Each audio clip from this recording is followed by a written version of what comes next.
Akiaria thibitarĩ-inĩ wa Gatunyu kũrĩa macini cirarugũragĩrio, Minista wa ũgima wa mwĩrĩ kaunti-ini ya Murang'a Joseph Bai augĩte atĩ kũrĩ ciana 12,000 iria ciaragwo kaunti-ini ĩno, gĩcunjĩ kĩa 40 nginya 60 harĩ 100 cikoragwo na mũrimũ wa pneumonia. This is one of the activities that will still help a lot as far as universal health coverage is concerned. Oho Bai nĩongereire atĩ macini ici nĩ cigũkorwo igĩteithĩrĩria mũno harĩ kũhũrana na mũrimũ ũyũ.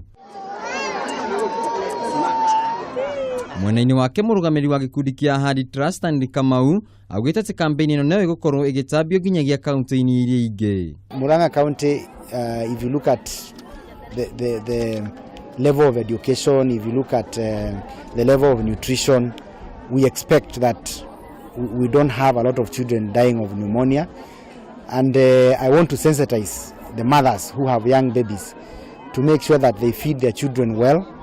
Mwena-inĩ wake mũrũgamĩrĩri wa kambuni ya Phillips nĩ augĩte atĩ ndariri cia mũrimũ wa pneumonia na malaria nĩ cihanaine na ũguo citingĩkũrĩkana, ũndũ ũrĩa ũcũngĩrĩirie ikuũ nyingĩ cia ciana cia thĩ wa mĩaka 5. What we're trying to do is bring the detection much closer to the community, and of course, because like we know in many cases the symptoms of malaria and pneumonia are very similar, so it's very difficult for medics to make this detection. But I think with this device, I think we have what we would like to call a game changer in helping to reduce the number of babies under 5 that are dying to pneumonia. Handũ-inĩ ha Kameme TV, njĩtagwo Wainaina wa Kiarie.